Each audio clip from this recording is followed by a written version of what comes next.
আৰ্থিক অভাৱত মৃত্যুৰ সতে যুঁজি আছে বিলাসীপাৰাৰ কিশোৰ জাকিৰুল ইছলাম।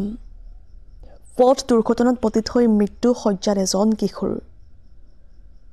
মাতৃহীন কিশোৰজনে চিকিৎসা ব্যয়ত অপাৰগ হৈ নিজ গৃহত শয্যাগত। চিকিৎসা ব্যয়ৰ বাবে সদাশয় ৰাইজৰ পৰা আৰ্থিক সহায় ভিক্ষা কামনা। উল্লেখ্য যে বিগত এটা মাহ পূৰ্বে এটা পথ দুৰ্ঘটনাত পতিত হৈ বিলাসীপাৰাৰ হাতীবোটা প্ৰথম খণ্ড গাঁৱৰ 17 বছৰীয়া জাকিৰুল ইছলামৰ ৰাজহাৰৰ লগতে এখন ভৰি ভাঙি যায়। তাৰ পিছতে মাতৃহীনা অতি দৰিদ্ৰ ঘৰৰ কিশোৰজনক গুৱাহাটীৰ GMCHত ভৰ্তি কৰোৱা হৈছিল। নিজৰ বুলিবলৈ গৰু ছাগলী আদি সকলো বেছি চিকিৎসা ব্যয়ত সৰ্বস্বান্ত হৈ পৰিছে কিশোৰজনৰ পৰিয়ালে। চিকিৎসা ব্যয়ত অপাৰগ পৰিয়ালটিয়ে অৱশেষত কিশোৰজনক নিজৰ ঘৰলৈ লৈ আহে। সম্প্ৰতি মৃত্যুৰ ক্ষণগণি থকা কিশোৰজনক উন্নত চিকিৎসাৰ প্ৰয়োজন হৈছে। নিবলগীয়া হৈছে বহিৰাজ্যলৈ। সেয়ে কিশোৰজনৰ চিকিৎসাৰ বাবে সদাশয় ৰাইজৰ সহায় ভিক্ষা বিচাৰিছে পৰিয়ালটোৰ লগতে বিভিন্ন দল সংগঠনে। আপোনাৰ আৰু মোৰ সামান্য আৰ্থিক সহায় ভিক্ষাই হয়তো এটি উদীয়মান কিশোৰৰ জীৱন দানত সহায়ক হ'ব পাৰে।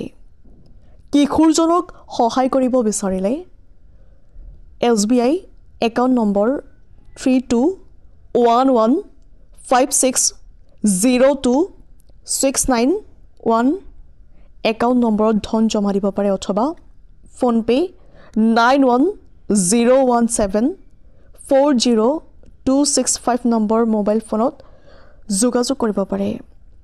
পুনৰবাৰ জনাইছোঁ, কিশোৰজনক সহায় ভিক্ষা দিব বিচৰা সদাশয় ৰাইজে SBI একাউণ্ট 3211560269 একাউণ্ট নম্বৰ ধন জমা দিব পাৰে অথবা ফোনপে 9101740265 নম্বৰ মোবাইলত যোগাযোগ কৰিব পাৰিব। বিলাসীপাৰাৰ পৰা সূৰ্যমানৰ ৰিপৰ্ট, প্ৰতিদিন লাইভ। বিলাসীপাৰা সমজিলাৰ অন্তৰ্গত হাতীবোটা প্ৰথম খণ্ডৰ জাকিৰুল ইছলাম নামৰ এজন 17 বছৰীয়া যুৱক বিগত প্ৰায় এক মাহ ধৰি এটা পথ দুৰ্ঘটনাত পতিত হৈ যোৱা 20/1/2025 তাৰিখত GMCত এডমিট হৈছে। আৰু এডমিট হোৱাৰ পিছত তাতে চিকিৎসা চলি আছিল। আৰু যেহেতু অতি দৰিদ্ৰ ঘৰৰ মানুহ আৰু যিখিনি ঘৰত বয় বস্তু আছিল, ছাগলী আছিল, গৰু আছিল, সকলো বিক্ৰী কৰি কিন্তু চিকিৎসা কৰিছে। চিকিৎসা কৰাৰ পিছত কি কৰিছে, ঘৰত আনিছে। কিন্তু বৰ্তমান যিটো অৱস্থা খুবেই বেয়া অৱস্থা। গতিকে মই ধুবুৰী জিলা ছাত্ৰ মুক্তি সংগ্ৰাম সমিতিৰ সভাপতি হিচাপে মই যিখিনি পাৰোঁ সহায় সহযোগিতা আগবঢ়াম।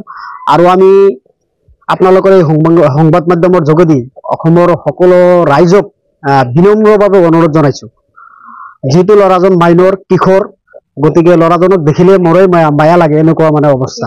গতিকে সকলোকে অনুৰোধ জনাইছোঁ যে যিয়ে যি পাৰে সামান্যতম যদি আপোনালোকে যদি সঁহাৰি আগবঢ়ায় তেতিয়াহ'লে ল'ৰাটো জীৱনদান পাব। আমি আৰু আহ্বান জনাইছোঁ আমাৰ বিলাসীপাৰা সমষ্টিৰ বিধায়ক শামছুল হুদা ডাঙৰীয়া আৰু আমাৰ লোকসভা সমষ্টিৰ সন্মানীয় সাংসদ ৰকিবুল হুছেইন ডাঙৰীয়াক অনুৰোধ জনাইছোঁ, আপুনি যদি পাৰে আপুনি অলপ এই ল'ৰাটোৰ মুখফালে চাই অলপ সঁহাৰি আগবঢ়াওক।